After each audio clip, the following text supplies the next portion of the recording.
What was life like growing up in Minnesota as a teenager? Well, it was, pretty typical, except that there's a lot more snow and ice. Grew up with a hockey stick in my hand instead of a football. Yeah. I had a few friends, just a lot of things, drinking and carousing and chasing and stuff like that. Apart from playing hockey, what is there to do in Minnesota in the winter? And did you like the winter growing up in it? I did. We did, yeah.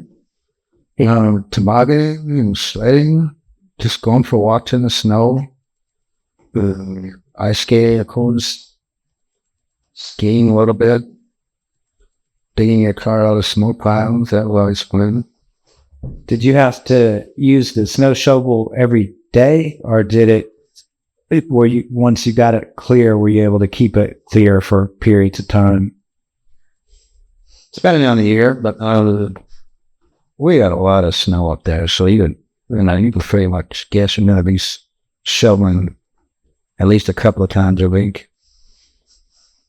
I know your mom was maybe the most important figure in your life. What are some of the things that you learned from her? Well, actually, I've been blessed. I've had some good women in my life over the years. Of course, she's a main one to learned, I think my basic moral code I got from her, my industriousness, I think I got from her, sense of fair fun. That's a pretty good contribution, I think. Absolutely. Conversely, do you feel like you benefited from going to a all boys Catholic? It was a military school, right? No, it was horrible. It was horrible. What? How so? What? Obviously, I can't imagine what that experience is like to someone who hasn't gone to school in that kind of environment. How is it different from what you saw as a teacher in public schools? Well, when you go through that period in your life where you're transitioning from adolescence to young adulthood, you don't have opportunity to interact with the opposite sex on a daily basis.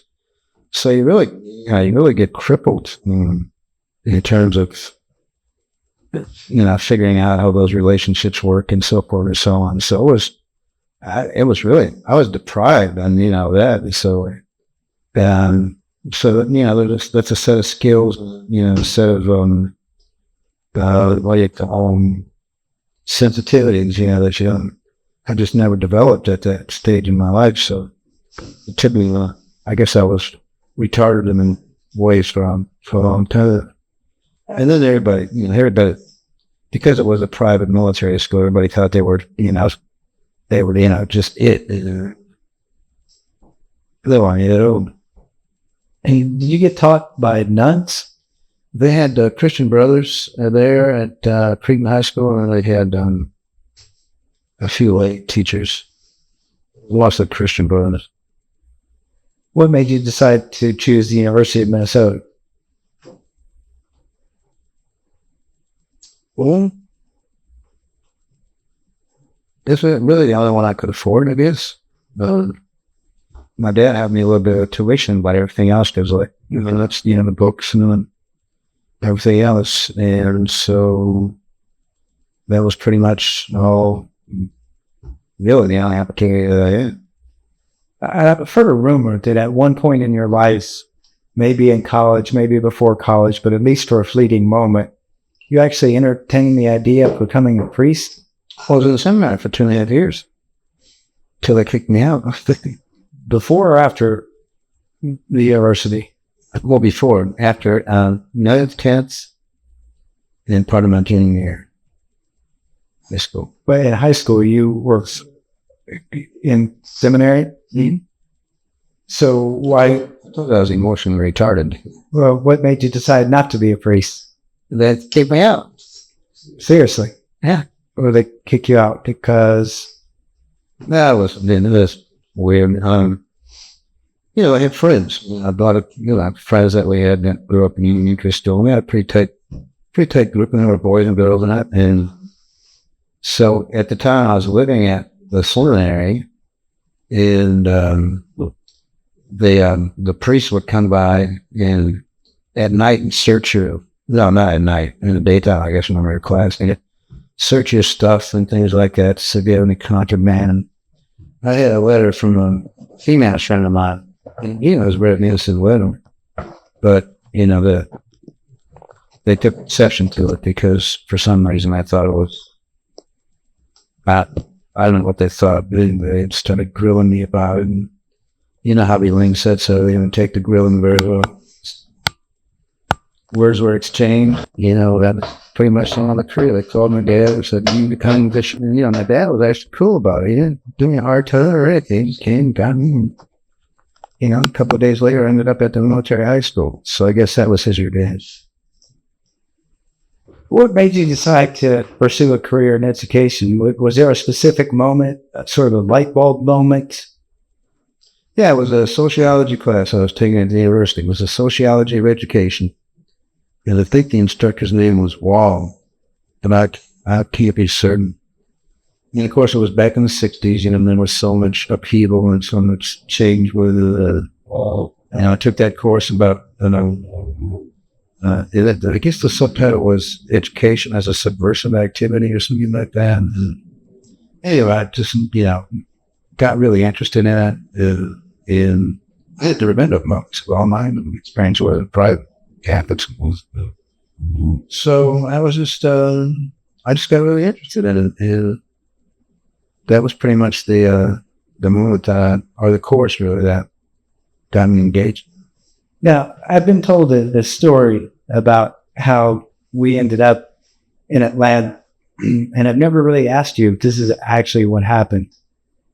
But what I've heard is that some recruiters from the Atlanta public school system came to the University of Minnesota looking for teachers, and it was a difficult time to find teachers in the South, and that you had never been to Atlanta when you agreed to make the commitment. It's true. What was going through your mind as you were talking to these recruiters, and why did you choose not only to make a jump across the country, but to a place that you hadn't seen and didn't know much about? Lack of other options. We were in a recession back then, just, like we are now, but maybe quite as severe. But there were no jobs to be had anywhere, period. And I applied to South America, I applied to Wisconsin, I applied all kinds of different states and all kinds of different cities, and nobody was hiring. So when Atlanta Public Schools sent their recruiters up to the University of Minnesota to interview with them, that was probably in April, something like that. And so they seemed like they were a little bit interested, but then I didn't hear anything from them in May. I didn't hear anything in June. I didn't hear anything in July. I was calling them, since I'm in a position. They finally said, well, would you mind teaching in often predominantly black school? I said, I didn't care, and I just needed to get the job. So that was the only offer I asked. So it was really not, there wasn't really a decision to be made. It was just, are you going to teach or not? And that was 1971. And then one of the things that I've always appreciated about the upbringing I had, going to Capitol View Elementary and then watching your career in as you say, a predominantly black school system. Did you have any trepidation about being sort of the standout white guy in a black community? And what was it like for you in that first year, as you must have faced a culture that was completely different? Come to Atlanta from Minnesota, I've never having been here before. And, flying in August, the August heat, and looking down at all this red clay, where in Minnesota, the earth is rich black earth that, grows anything. And then, St. Paul, you don't run across me. At least back then, you didn't cross any minorities, no black people, and, with this age we had, were isolated in our little area. And so I had no experience with people of other cultures. And so, I was very apprehensive. Scared might be another word for it. So, I got into the school and didn't know anybody, and, looked around and saw these people I wasn't used to seeing. And it was very challenging, very challenging. But you have a office full of awards and plaques from all the schools that you worked at. And I remember as a kid going into some of your schools and but watching how incredibly popular you were.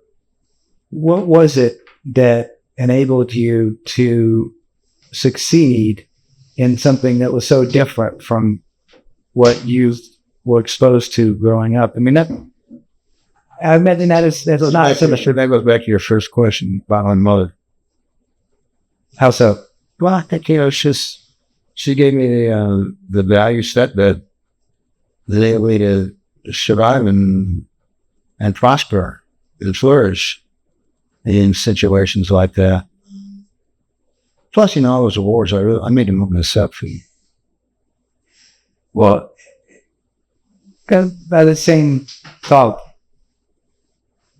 I was never judgmental. I was never,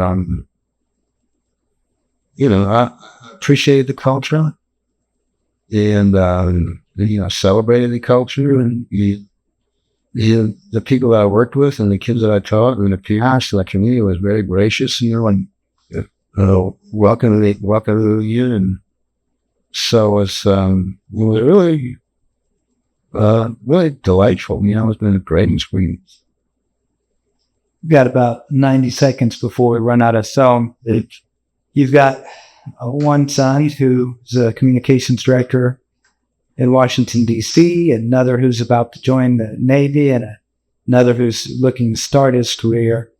If you had 60 seconds to preserve something on tape that you would hope that all three of your sons remember about what it takes to be successful, what would you hope that would be?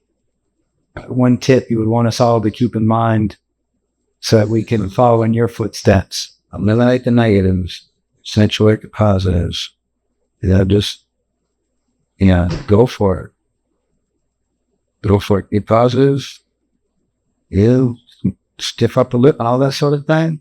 But just don't listen to they. Don't listen to all the rabbit and the dent and just stay focused. Hey, you guys will do fun. Not worry about how old this stuff. He's raised a pretty high bar for the other two.